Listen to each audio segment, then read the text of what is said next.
नमस्कार। शुरुआत करते हैं बड़ी खबर के साथ जो देहरादून से है। सीएम त्रिवेंद्र आज समीक्षा बैठक करेंगे।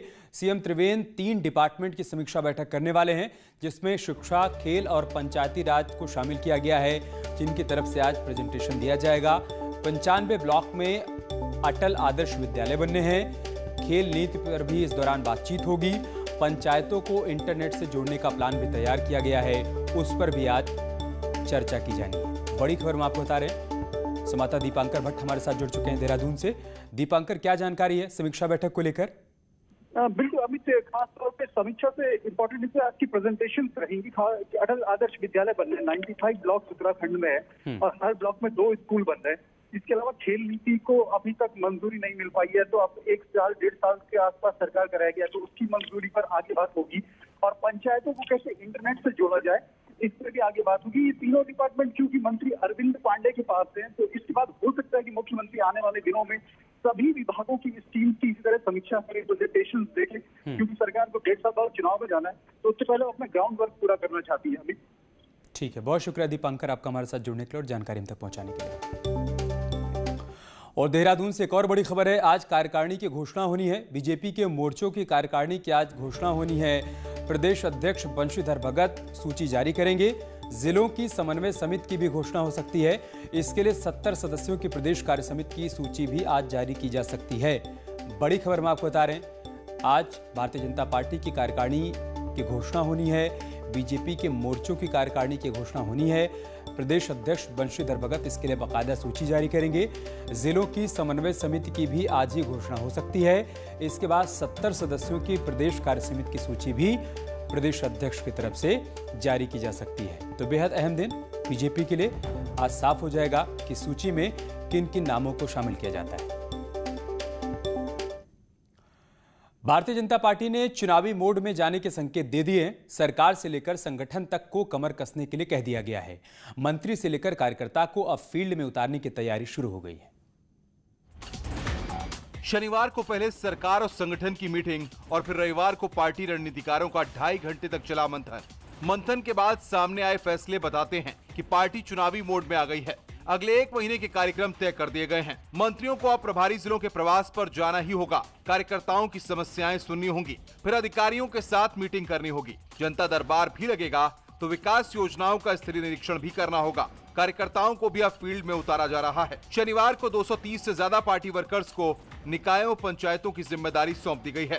तो जल्द ही पार्टी की प्रदेश कार्य समिति के अलावा सभी 7 मोर्चों की कार्यकारिणी घोषित करने को भी कह दिया गया है।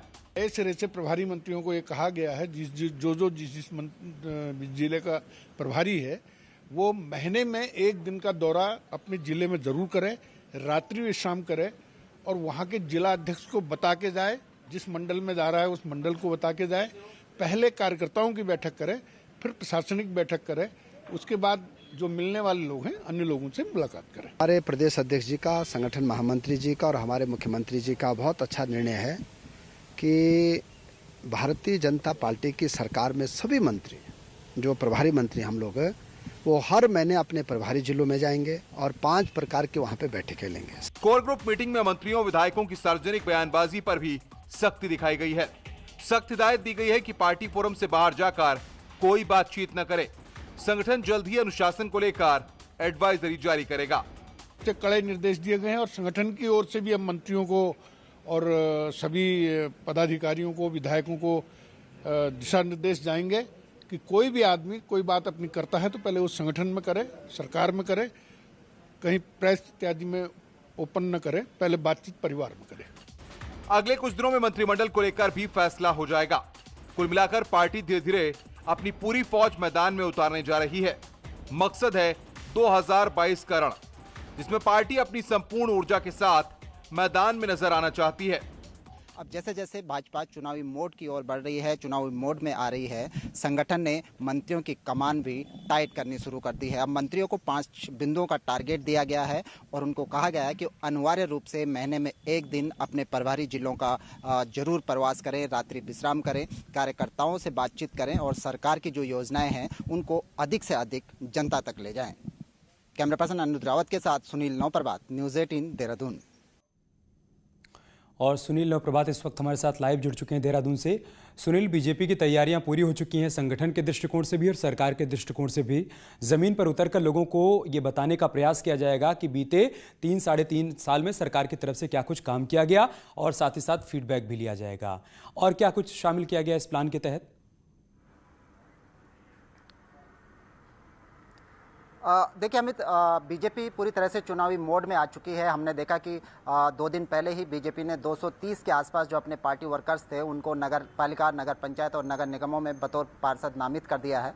अब कार्य समिति के सदस्यों की घोषणा होनी बाकी है। करीब 70 विधानसभाओं से, प्रत्येक विधानसभा से एक प्रतिनिधि होता है, तो करीब 70 पदाधिकारियों को आज कार्य समिति में शामिल किया जाएगा। उनके नामों की घोषणा की जाएगी। इसके अलावा जो विभिन्न मोर्चे हैं, 7 मोर्चे बीजेपी में हैं, उन मोर्चों की कार्यकारिणी का भी विस्तार होगा। कुल मिलाकर प्लान है कि पूरी तरह से जो पार्टी के वर्कर्स हैं उनको अब मैदान में उतारा जाए, उनको ट्रेंड किया जाए। इस दौरान बीजेपी का जो प्रशिक्षण वर्ग है वो भी संचालित हो रहा है। 28 अक्टूबर से और 10 नवंबर तक विभिन्न मंडलों में करीब 252 मंडल बीजेपी के अपने पार्टी स्तर पर हैं। इन मंडलों पर प्रदेश स्तर के कार्यकर्ता जाएंगे, वहां पर कार्यकर्ताओं को ट्रेनिंग देंगे कि किस तरह से वो पार्टी की रीति नीति के अनुसार चले, किस तरह से वो प्रदेश सरकार की जो उपलब्धियां हैं उनको घर घर तक ले जाएं, आम जनता तक ले जाएं, और किस तरह से जो केंद्र सरकार ने जो काम किए हैं उनको आम जनता तक, हर चूल्हे तक कैसे कार्यकर्ता पहुंचाए, इसके लिए कार्यकर्ताओं को ट्रेन किया जा रहा है। लेकिन उससे पहले ये प्लान है कि जितने भी कार्यकर्ता हैं उनको उनकी जिम्मेदारियां सौंप दी जाए, उनको पूरी तरह से फील्ड में उतार दिया जाए। और इसी कवायद के तहत आज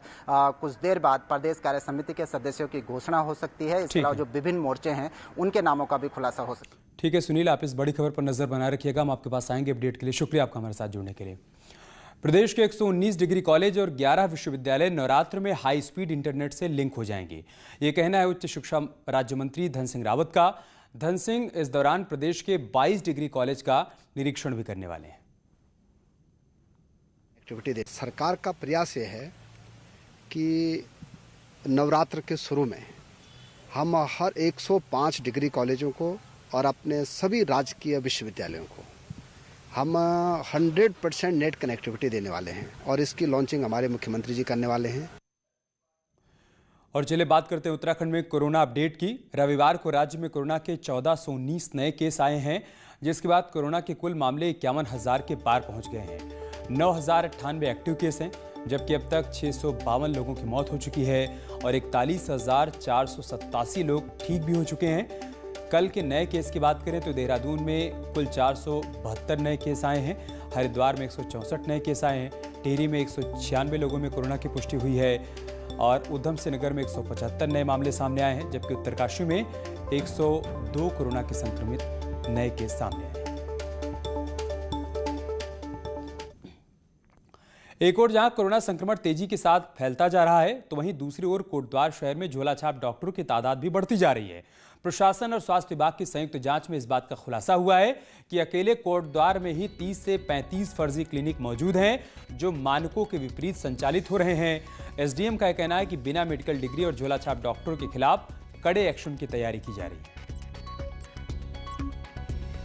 स्वास्थ्य विभाग की टीम के द्वारा और एडमिनिस्ट्रेशन के द्वारा किया गया था, तो लगभग 30 से 35 हमें इस तरह के क्लिनिक्स का गोपनीय हमने एक डाटा कलेक्ट किया था जो मानकों के अंतर्गत संचालित नहीं हो रहे हैं। 7 हमें ऐसे क्लिनिक्स मिले जो बिना क्लिनिकल एस्टेब्लिशमेंट एक्ट के प्रॉपर सेक्शन के तहत लाइसेंस प्राप्त किए संचालित हो रहे थे। उनको न केवल उन पर जुर्माना अधिरोपित किया गया है, बल्कि उनको इस संबंध में नोटिस भी दिया गया है। टिहरी डैम की झील का जलस्तर 827.47 मीटर पहुंच चुका है और टिहरी डैम से 151 क्यूसेक पानी डिस्चार्ज किया जा रहा है। टीएचडीसी को टिहरी डैम का जलस्तर 828 मीटर तक पहुंचाने की अभी तक अनुमति है। वहीं टीएचडीसी टिहरी डैम की झील के जलस्तर को 830 मीटर ले जाने का प्रयास कर रही है, जो कि आने वाले समय में टिहरी झील से सटे गाँव के लोगों के लिए बड़ी परेशानी का सबब बन सकता है। रिजर्वायर को फिल करने की वो 828 मीटर की है और 830 हमारा एफआरएल होता है, जिसकी अभी तक हमें अनुमति नहीं है। तो हम अभी 828 तक ही भरेंगे, उसके ऊपर हमारे जाने का कोई प्रश्न नहीं उठता जब तक अनुमति नहीं मिल जाती है। शासन द्वारा खटीमा नगरपालिका में 4 नामित सभासदों के चुने जाने पर बीजेपी कार्यकर्ताओं में उत्साह का माहौल है। बीजेपी कार्यकर्ताओं ने नामित सभासद नीरज रस्तोगी, विमला बिष्ट, सचिन अग्रवाल और रेणु भंडारी का स्वागत किया। इस दौरान बीजेपी के नगरपालिका नामित सदस्यों ने सरकार की दी जिम्मेदारी को सही तरीके से निभाने का संकल्प लिया। मैं सभी बीजेपी मेंबर का धन्यवाद करना चाहूँगी जिन्होंने हमें इस काबिल समझा, और प्रदेश नेतृत्व का धन्यवाद करना चाहूँगी कि उन्होंने हमें सभासद मनोनीत किया है।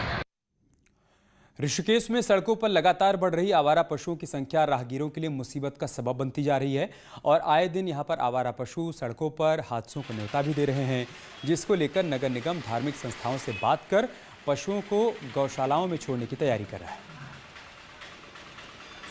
आबादी बहुत ज़्यादा शहर में बढ़ चुकी है, जिससे कि आए दिन एक्सीडेंट का खतरा बना हुआ है। उन्हें उनसे मुलाकात करी और उनसे आग्रह करा कि हमारे जो गौवंश आवारा गौवंश घूम रहे हैं, नगर निगम में कहीं कांजी हाउस की व्यवस्था नहीं है। और अब खबर अल्मोड़ा से है, जहां पर प्रवासियों के गांव में लौटने के बाद दुग्ध संघ में दूध की कमी हो गई है। गांव में ही लोगों ने अपने आसपास से दूध खरीदना शुरू कर दिया है, जिससे दुग्ध समितियों में दूध कम आ रहा है। इसके साथ ही गांव में दुग्ध उत्पादन की मांग भी तेजी से बढ़ रही है। दुग्ध संघ अन्य जिलों में दूध मंगाकर नगरों में आपूर्ति कर रहा है। कम होने का मुख्य कारण कोरोना काल में शहर से लोगों का गांव की तरफ पलायन मुख्य कारण है। स्कूल इत्यादि बंद होने से पूरा परिवार सुरक्षित क्षेत्र माने जाने वाले अपने अपने गांव घरों की तरफ लौट गए हैं, जिस कारण गांव से आने वाला दूध कुछ कम हो गया है। रामनगर के जसपुर तहसील में फर्जीवाड़ा करने का मामला सामने आया है, जहां पर धनेंद्र कुमार नाम के व्यक्ति ने अनुसूचित जनजाति के फर्जी प्रमाण पत्र बनवाकर एक पेट्रोल पंप को स्वीकृत करवा लिया। वहीं इस बात की शिकायत उप जिलाधिकारी समेत अन्य अधिकारियों से की गई और इन फर्जी दस्तावेजों को शीघ्र ही निरस्त करने की मांग की गई है। इसके बाद भी अभी तक किसी प्रकार की कोई कार्रवाई नहीं की गई।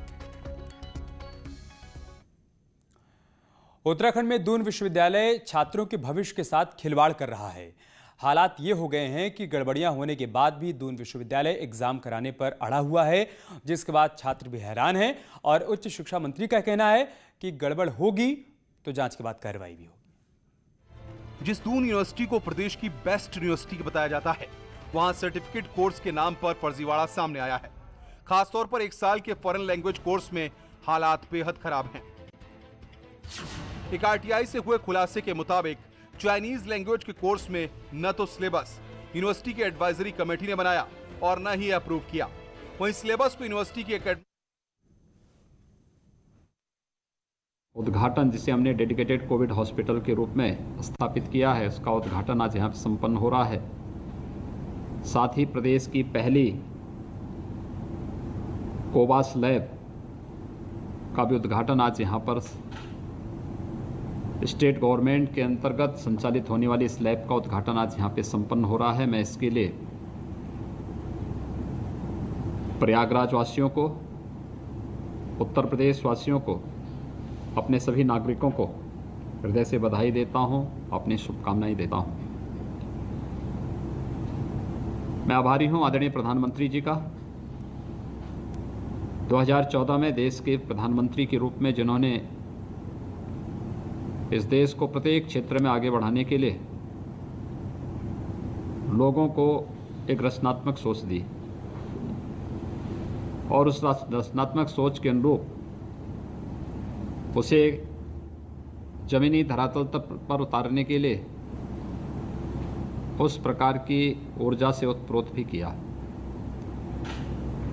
स्वास्थ्य और चिकित्सा शिक्षा का क्षेत्र में जो आमूलचूल परिवर्तन देखने को मिला है, इसी का परिणाम है। मुझे बताते हुए प्रसन्नता है कि आज उत्तर प्रदेश के अंदर पिछले 3.5 वर्षों के दौरान 2 AIIMS, 6 super speciality medical colleges में मेडिकल ब्लॉक्स की स्थापना और 29 नए मेडिकल कॉलेजेस की स्थापना, एक लंबी श्रृंखला खड़ी हुई है। यानी 6 वर्ष में भारत सरकार के सहयोग से उत्तर प्रदेश ने ये पाया है। 1947 से लेकर के 2016-17 तक उत्तर प्रदेश में केवल 12 गवर्नमेंट मेडिकल कॉलेजेस बने थे, लेकिन आज हमने इसको काफ़ी तेज़ी के साथ आगे बढ़ाया है और वैश्विक महामारी कोविड-19 के दौरान इस लड़ाई को कैसे लड़ा जाना है, आदरणीय प्रधानमंत्री जी का समय समय पर मिले मार्गदर्शन,